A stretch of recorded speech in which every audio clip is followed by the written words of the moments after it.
The reason we use that board is because big picture and the stuff that I do around people development and business development is all about giving people a voice, or giving every employee a voice, or every colleague a voice, or the people in this room with us. It's not intended to be a broadcast.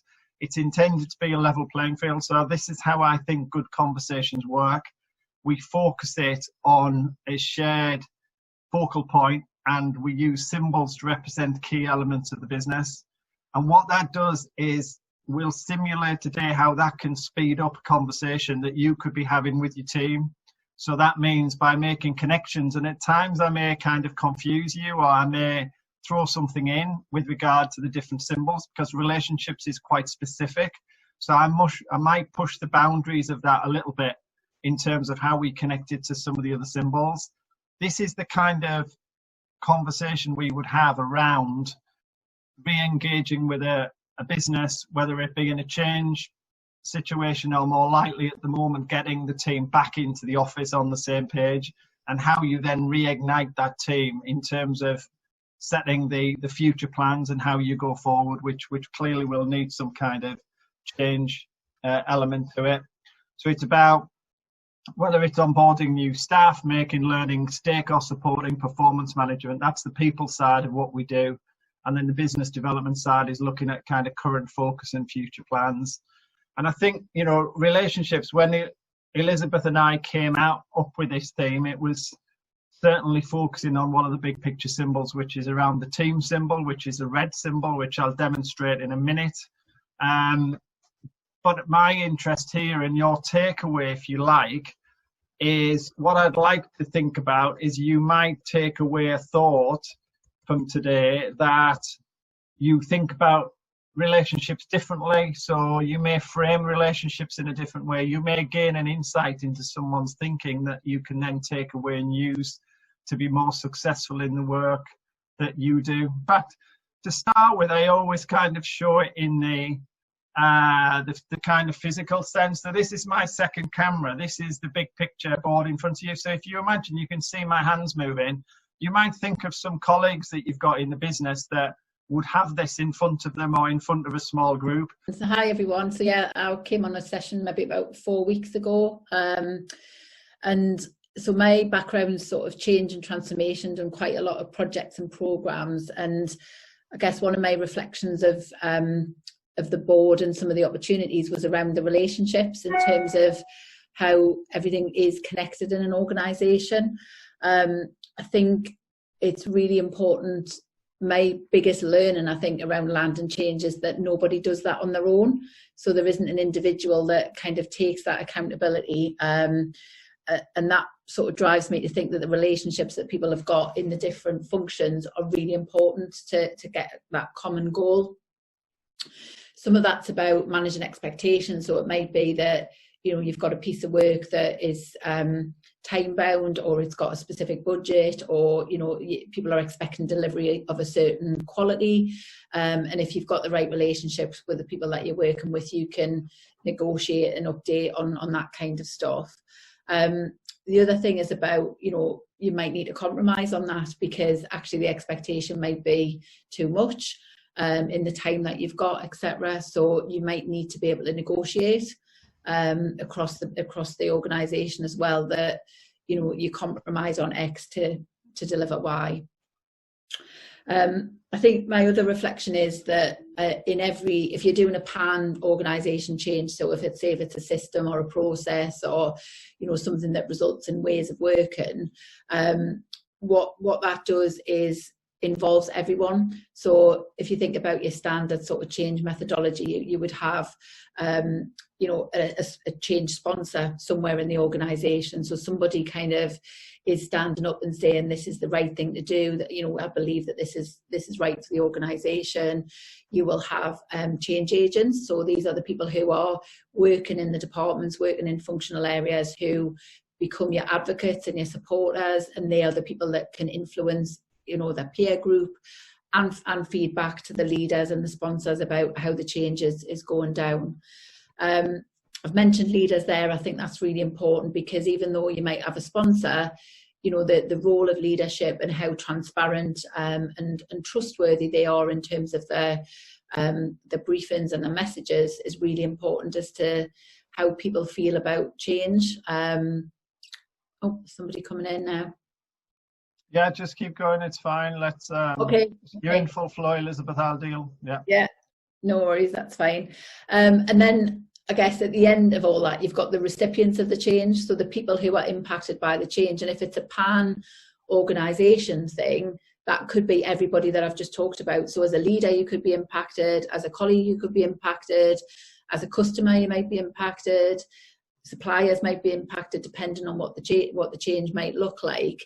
And as a change manager, which is the role that I play, being able to identify all of those impacts is really important, so that you can then start to build on the relationships with people, so you can be really transparent about what's going to happen, what isn't going to happen, and make sure that you're communicating with people in the right way. I think the added complexity is that, as you guys will all know, when people are experiencing change, they go through an emotional reaction to that. So you've got people on a change curve that could be in very different places, depending on where they are in the organisation, how effective their leaders being at providing briefings, what they know, what they believe to be true, what they've heard on the grapevine, or what they've actually been told as fact. So that for me makes the relationships really important, because people have to find people that they trust, and that might not be the people that they work with. It could be, I don't know, it could be somebody in HR, it could be another leader, it could be a trade union, it could be a colleague voice type of setup, but it comes down to people being involved in things and being able to find out the things that they need to know, and understand when they're going to be communicated to and why. And all of that, for me, really relies on the relationships that exist between leaders, between functional areas, as I say, between internal and external customers to the business, because you can't do it on your own. So if there's a bit missing of that jigsaw, then for me the change isn't successful, because you'll have one set of people or one function that isn't really on the bus, to use that analogy. So that's my view. I think a lot of this could be formal, it could be informal. So your relationship could be kind of part of your kind of performance reviews or part of your one-to-one structure, or it could actually just be coffee conversations. Obviously the pre-COVID water cooler situation where you bumped into people that we don't really have at the moment, because everyone's working virtually, but all of that network and all of that builds up a relationship that people start to trust, and it can create a groundswell of feedback if those relationships aren't right, particularly when you're trying to deal with difficult change and landing some difficult messages. Yeah, lovely. I'm following with interest. Okay, I was going to say, I'm going to pause there. I've just talked generically about change there, and I think all of that is relevant in any change, but clearly, again, you guys will know that you could be changing for a number of reasons. So you could be changing because of efficiency. So it might be a financially driven piece of change. It might be a customer driven piece of change because customer behaviour has changed, as we've seen over the last kind of 4 months. Or it could be that we just need to change processes, or we're getting a new system, and then everybody has to change the way that we work. So wow. all of those drivers. Yeah, just on that bit, Elizabeth, and this happens in big picture sessions, so bear with me. If I was tracking your information flow, then you just knocked out within about 10 seconds about 4 points I wanted to pick up on. I was trying to know, and this is a very human thing, and I think it's fair in our sessions to say, would you just mind repeating that last bit, because I was trying to keep up. It just speeded up really quickly.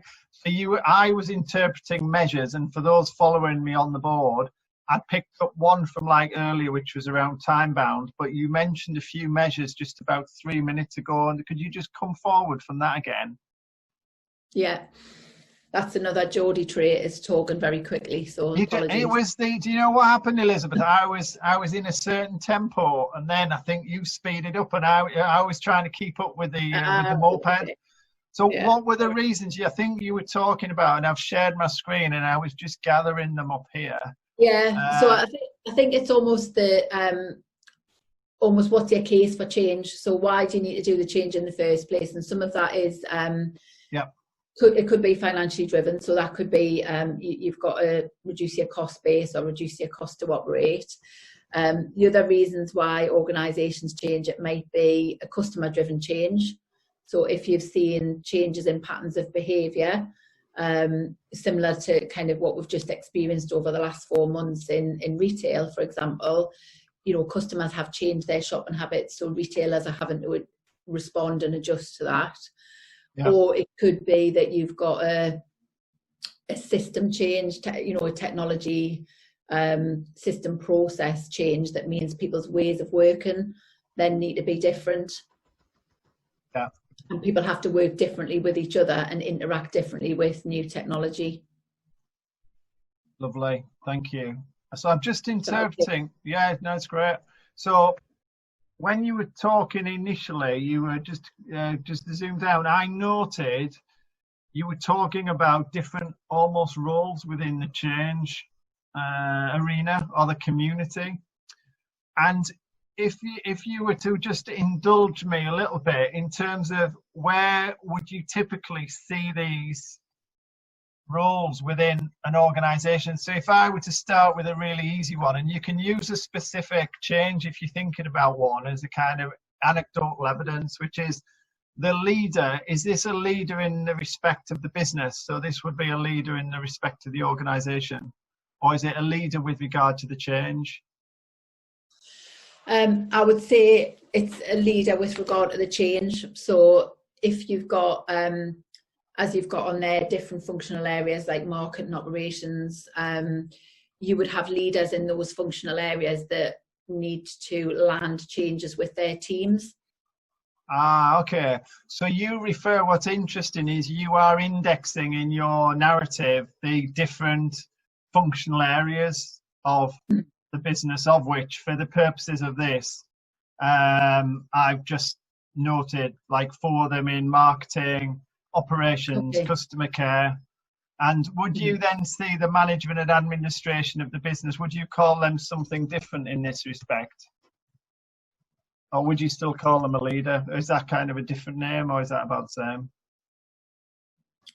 So it's interesting because there could be a leader in there, but equally they could be change agents. I think it's quite difficult because some of these roles are interchangeable. Yeah. So you could be a leader and be a change agent. You could be a sponsor and a change agent. Do you know what I mean? So you could have a number of different roles in landing a piece of change. Yeah. So if we use, I was going to say, Martin, it's Mark. I guess from sort of my experience, what a lot of stuff I've done is that roles change, so the people change as you go through. So someone who might be a change champion at one point that you're working really closely with to deliver an element, then may step back, or they might step forward. They might become a key person, and it's kind of people jump in and out of roles, I guess, is kind of my thing. Would you say that was a challenge or an opportunity, Mark? That observation? Would you say which one? Would you say? Well, it's interesting because we sort of alluded to it earlier, where previously you'd have the coffee conversations and you'd get introduced by people, and someone would say, "Oh, you need to speak to such and such." So that opportunity is not there at the moment. So I think the sort of the jumping in and out and taking time to speak to people is more vital than ever now, really, because you're missing that there's a different opportunity to find out where your change is touching, really. Yeah. So what I'm going to go with, you can see me fiddling around, and anyone can kind of jump in who's in the bod. I know, Bryce, you're having a play as well, so I'll come to you in a little bit. What I've done, Elizabeth, there is I've landed the change project just for purposes of this chat in the operations area, if that's all right. Like in delivery, you talked about a functional area. So the reason I've done that is because it just puts it in the center of the page, so it's tidy. Clearly that change project, we could run scenarios. That change project, if you see me moving it, could be landed. It almost becomes like a bit of a game. I've done it, I've used the process symbol, but it could be, you know, it's the change project. Now, the first thing that I know we're kind of unpicking it quite a detail, but what I think you've done is you've already said there are leaders in different functional areas that you've got to think about. So immediately you've got this kind of star pattern working outwards from the thing. So firstly, with your first pattern there potentially is to say you've got leaders, and I've just called the one in management leadership as opposed to leader. And there will be a leader, and I think there'll be a little form of clustering here, and I'm going to link in this leader as well. So that's one of the things I've unpicked, and for me that's a bit of a conversation topic in itself, which is to say, you know, if it is an agile approach or whatever, how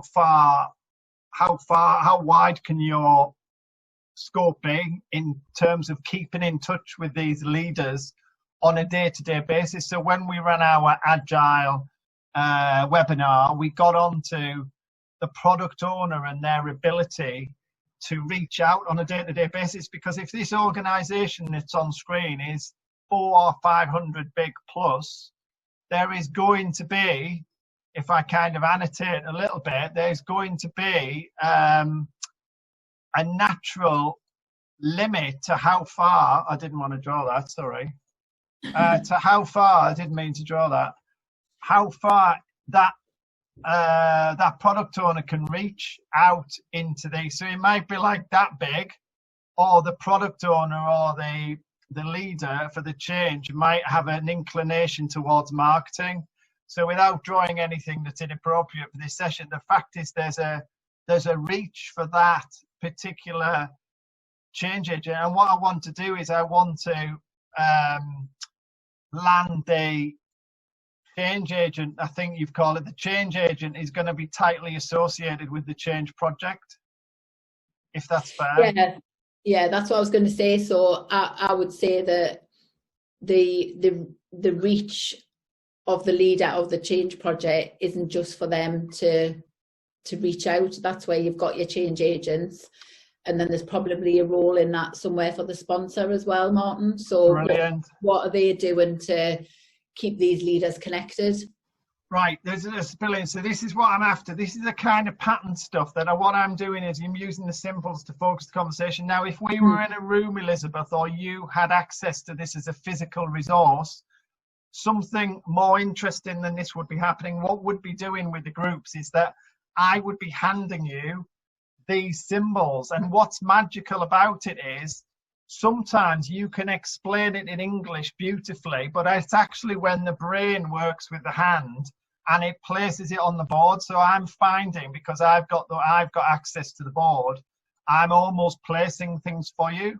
But what I'd be looking, so I've currently got the change project, the leader, and it's the change agent who is doing the reaching out. I think that's what you've said. It's the change agent reaching out. And then the leader can sit up here just leading. So there's a bit, it's the change agent. And I guess that in agile terms, if you're familiar with that, is that who would that be within the kind of agile team? Does it have a role? Is that the product owner, or it's probably more the product owner, is it, than the scrum master or the dev lead? Yeah, I mean, it could be some of your user researchers. It could be some of the people that you've done user research with if you're doing something like a technology change. So, you know, I think the change agent is more the people who are already on board with the fact that the change is the right thing to do, and they're kind of already advocates, so they can do the selling job for you. Yeah, lovely. Now you'll see there's loads of left and right and up and downs we can go with this, which is I'm navigating close to the customer, which is this yellow symbol in the center of the page. And I think you might have mentioned in passing the customer earlier. So one of the things Big Picture can help with is I've just landed this in operations, the change project, and I've actually put it quite close to the customer journey. But one particular conversation might be, how is this change project adding value to the customer? And actually, if this is where you then start to think about those measures that are in the top left, which are, what is the case for change? Is it actually a customer case for change? In which case, what you're probably going to do is have a measure. So I don't know if you're thinking of a particular example that where there's a particular case built around the customer, because that would appear here, and we would give that measure some name. I don't know what that name might be for the example that you're thinking of. I don't know if you've got a specific example. I think you could measure, you'd measure customer satisfaction, and you could, but you could maybe measure, speed of service or something like that. So how quickly can you complete your transaction? And actually, if the change was an upgrade to like a till system or some back office stuff, then the added value for the customer is that, the tills are quicker, so they can get through quicker, so you're in and out. You have a more convenient experience. Oh, that's lovely. What I've noted there, and I feel a bit naughty doing this, but it's only for simulation purposes in this webinar, is I feel like I'm driving too much, so I'm too hands-on. But it's because I've got access to the board and I'm interpreting what you're saying. If we were in a team environment doing this, by this point, every individual in that room would have a symbol or a role to play. So this conversation wouldn't be being led by me. Your team would be doing this as part of the conversation. I need to make that clear, because I feel I'm pretty much driving things, but it's only for practicalities in this session. And the reason I mention that is because I immediately you gave me two measures there, speed of service and customer satisfaction. So speed of service is about the operations and the delivery element. It's like the here and now at the coal face or the front of shop. And then you've got customer satisfaction, which sits here, and you can have a lovely conversation about what that means for returning customers. I just want to land these other team symbols that are hovering here. I know these are maybe difficult questions to answer, Elizabeth, so maybe use an example, but where would if I float the sponsor around, where can I land the sponsor? Is the sponsor often close to the project within the area of change, or can the sponsor be in another part of the business, or is it more of a management administration piece? Yeah, I think it's probably management and administration, because, sometimes they're close, but sometimes they're not. So, my experience, it's sometimes an executive sponsor who is almost kind of a figurehead rather than hands-on in the detail. I don't know if the other guys have got different experiences, but I would sort of say it's usually detached from the project.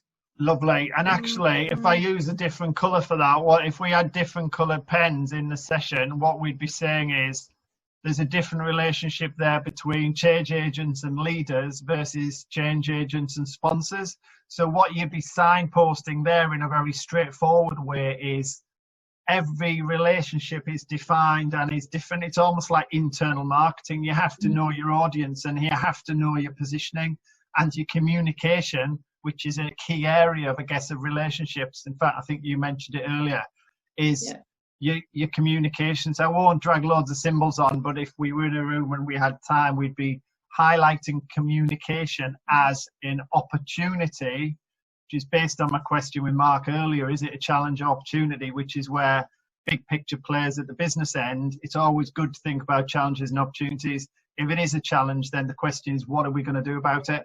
So before I go to the other symbols, go ahead.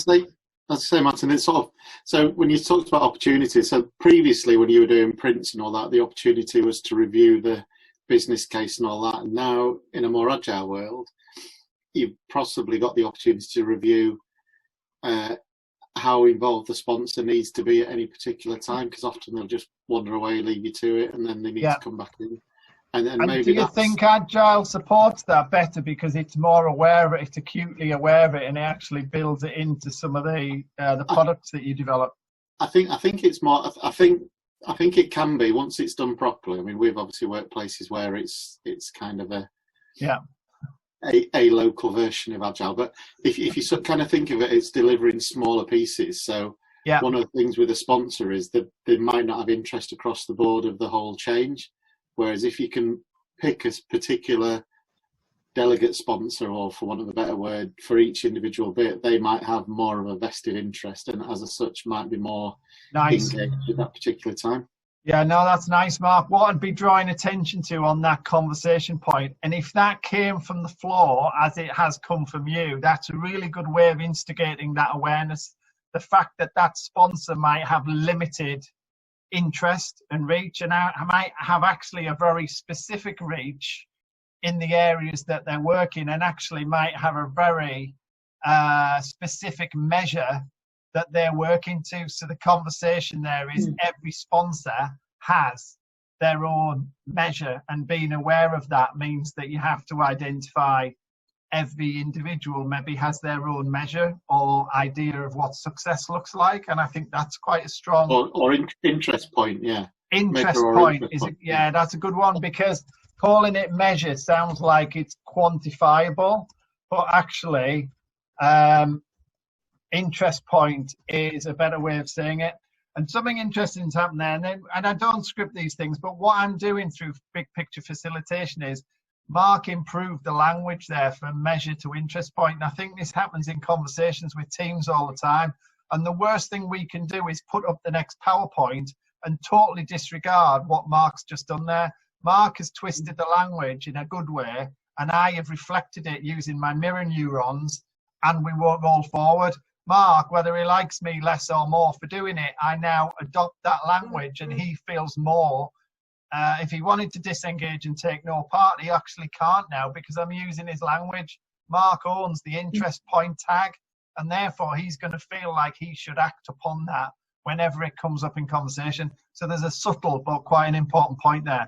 So time is amongst across, and I want to get to Bryce in a minute. I just want to bring on this other one, change manager. So we had a change agent. I guess the change manager sits, change in UML terms, a change manager has one-to-many change agents. Is that a good relationship? Yeah, good relationship with the change agents, and I would say the leader and the sponsor. So I think the change manager probably managing multiple relationships. Lovely. And multiplicity is something we would go into, because we're just simplifying it. We're keeping it as a single view. HR is an interesting one. I have them.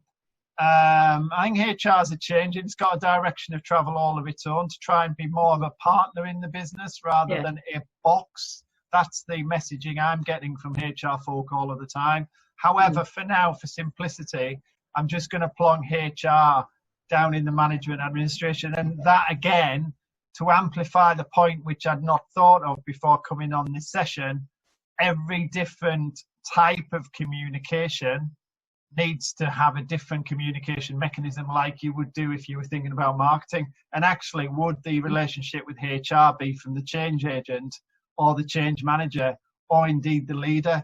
That's the kind of prompt I wouldn't want to answer. I would throw it open to the team, because if they answer it, they're telling me.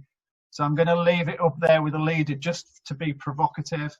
So we've got a few connections there. We've not mentioned process or technology so much. So Bryce, I'm going to bring you in and I'm going to challenge you with something. You've got some processes up here that I put on the board, which is negotiate, informal process and formal process. I guess they're kind of attributes of these black lines and green lines, I guess, aren't there, in terms of how we communicate with people, because that's the context in which Elizabeth was talking. So what sense have you made of that? I think a couple of things, just not necessarily responding directly to Martin, but to some of the points that you made. I think one of the key elements of any change process is trust. And I think Linda Grattan at the London Business School did a study of management in the UK a couple of years ago now, and she found that only 16% of people working in major corporates and government agencies in the UK trusted management. So you've got to start off with a base of trust, because if you haven't got that base of trust, then nobody wants to change. I think the other thing, from my experience of working on several change management processes. Everybody wants everyone else to change. Everyone is okay. I'm fine. It's not me. I don't need fixing. I'm not broken. So you've got to find a way of unlocking that puzzle. And the biggest program I was involved in, where there were 50 of us working nationally for a big mining group, was based on Gandhi's theory that you must be the change you want to see in the world. And that was the heart of it. Don't start pointing at everybody else and saying, you must change, you must change, you must change.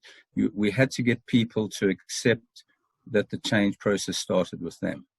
So those were, for me, two key takeaways from what you've said. One is you've got to get the trust level up somehow.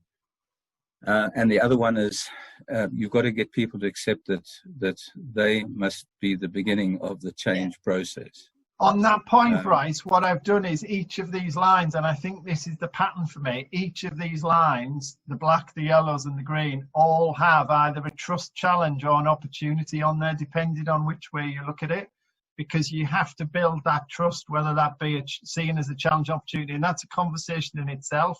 What are we doing? Is it currently a challenge or is it an opportunity, and what are we doing about it? That's how I've interpreted your point.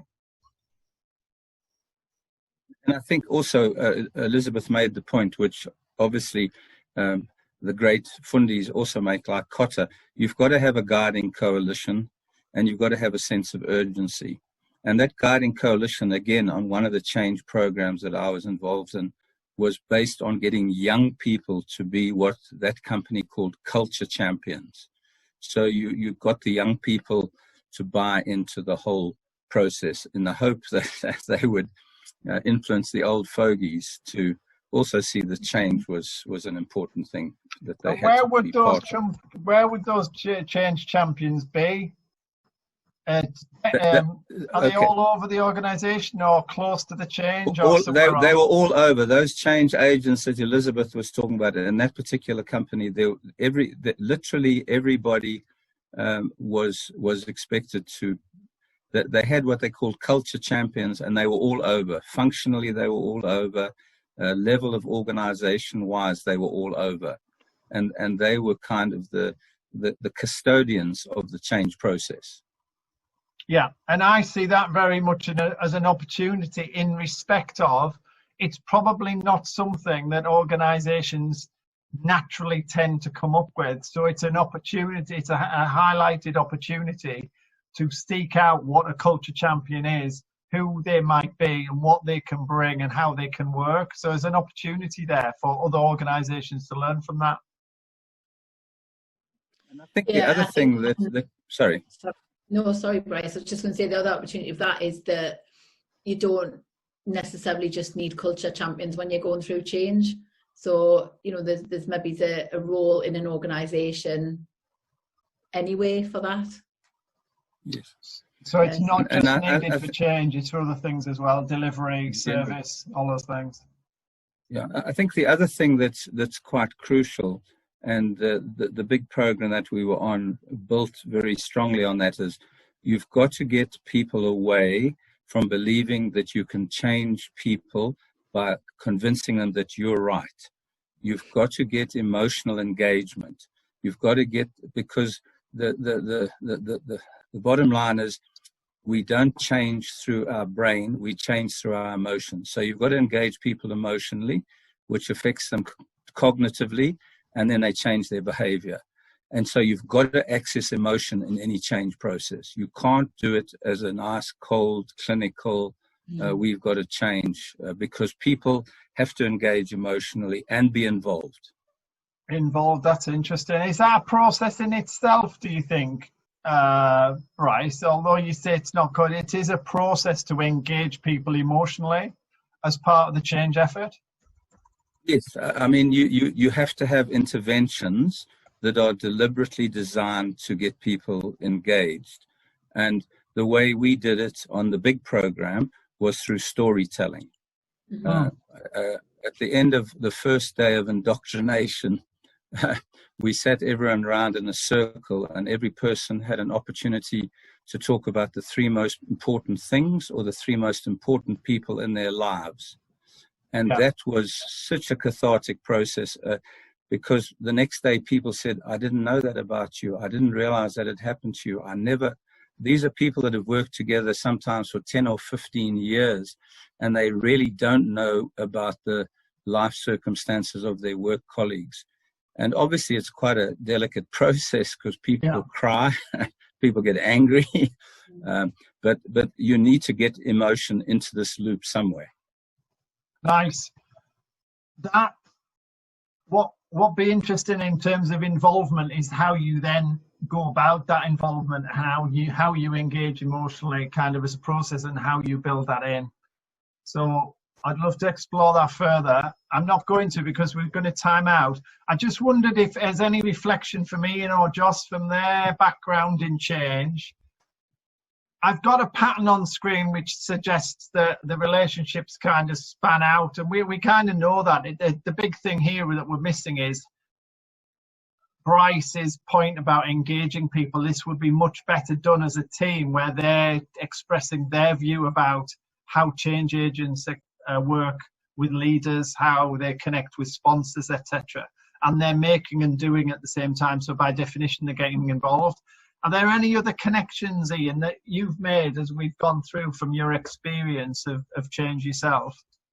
Yeah, it's just been really good to listen. I suppose just looking at the picture, it's messy, it's complicated, and I think that shows why people change is such a hard thing to do, because it becomes so quickly a complicated, interconnected hodgepodge of just things. And I suppose what Bryce was saying before, that nature those change agents and how you kind of unlock it around the business, it's a very complex picture, and it's not an easy fix, and it is that. On that point, Ian, right, if it's complex and you're in a room and you were to take, if the end of the meeting you took that out and you yourself then have to unpick it, that's one way of doing it. And I see that happen a lot. Like, it's down to 1 or 2 people to do that, like the program manager or the whoever it is.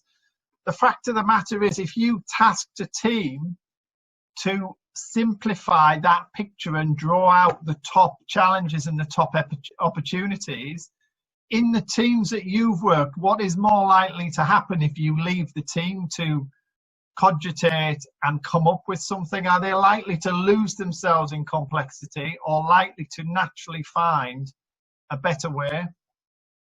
No, I'm sure they will find a better way. I suppose I went slightly in opposite direction with the complexity, was that, as a stakeholder engagement tool with your sponsor here and your key leaders, to show them, actually, this is why you need to invest in this. This is a great way of doing it, because it shows them how complex it is. And to your point, we do need to simplify it. So I think it's a great stakeholder engagement piece as well. Almost like a shock. That would be a bit of shock and awe, I think someone else call it, but a little bit of a shock tactic to say, if you're signing off a budget for us to get this done, we've been telling you how complex it is. Let us take you through an exercise to show. And I think we're talking here, Ian, about systems thinking, and that everything is connected up. And that's the 2 big principles I always come back to is, and I don't think I can steer clear of these, is every colleague has a voice. And I like your response, which is, you said the team would find a way, because I believe that, like emergent thinking, groups and teams will find a way. That's what their valuable insights bring, but also that everything is connected together. And if you join those 2 things together, getting it all on the same page, but using a very small amount of symbols to draw attention, gets you the engagement, like you said, the engagement tool, the prop, to bring that realization. So I'm just going to say, I love that insight. Thanks, Ian. Over to Joss. I know you came in a bit late, Joss. I wasn't sure when you jumped in, but I know your background in change is equally important from an insight perspective. How have you found it? Yeah, apologies for joining late. I've got all sorts going on today, and this time on a Friday is really not good, hence why I've not got my video on. But it's been really interesting. Obviously, I had to try and play catch up a little bit, and the whole idea of this use of the boards and stuff is new to me. So again, just trying to get a hold on kind of how that all fits together. Yeah. But Is yeah, there one relationship, Joss, that you could look back to an example just to kind of validate and kick it about on a particular change project? Is there one specific relationship that you find continually a bit of a challenge? For us, it's probably with sponsors. So with somebody who can really kind of lead the charge as that senior kind of champion, because I think maybe it stems down to understanding. So at the moment, we've got quite a low maturity of change management within the organisation, and it's kind of them not being aware of the benefits that change management can bring about and the application of that. So that's where we are at the moment in terms of trying to get more of our senior team bought in to the whole kind of change methodologies, etc. But I think on the ground, what I find around that, Joss, is that where I've positioned a sponsor there, and it's just for conversational purposes, they're somewhat detached sometimes from this part here, the kind of operational side of the business. And there is a reason on big picture why management and administration are at the bottom, is because instead of an org chart with the hierarchy of top-down command and control, if you want, what I found in my experience, if you do want to speak to colleagues in the business and have them open up, they see management as almost a supporting, but they're there to buoy up the business and how it's working. So it's almost like flipping that and embodying that difference in approach, and therefore the colleagues opens up. And what you've highlighted there is the fact the sponsor, if they are in a senior leadership position, there might be some level of detachment as to where the change project is, the complexity, as Ian has said, in terms of what they're going through, and also the measures, also like what are the measures of success and how do they relate to that sponsor's world? Because a sponsor's measure, like if you brought a sponsor in the room, I'm going to finish on this point, if you did this and showed how complex it was and you left the team multitasking to come up with some solutions or opportunities from it, you could bring the sponsor into the room and say, look how we see it, this is the world that we're in. Do you, not in a nasty way, but do you realize this is the world? What do you think about our world? And if we drew this from your perspective, how do you see it? And I just know the next words that come out of that sponsor's mouth are going to be incredibly important, because they're either going to give you the just get on with it, I'm not bothered, which speaks volumes, or hopefully like, oh my God, I didn't realize, how can I help? Probably down at the other end. And then somewhere in the middle, crikey, I might have to change the way I might do things because I need to get closer to you on this at various times. So how can we change the way we communicate? How can we build a higher level of trust? So as Ian said, and I love the point about, and you came back and corrected me, in which I like as well, which is it's not so much about the simplification to make it look clean and tidy. It's a point that you make people realize, or you help people realize how complex it is from a shock perspective in a good way, so you can then do something with it. And you might say to the sponsor, you know, what's the big picture like from your perspective? And again, you're going to get an insight into what they think. So I love all that. I hope you get as enthusiastic from time to time as I do about that kind of change. And I just happen to use symbols and connections and prompts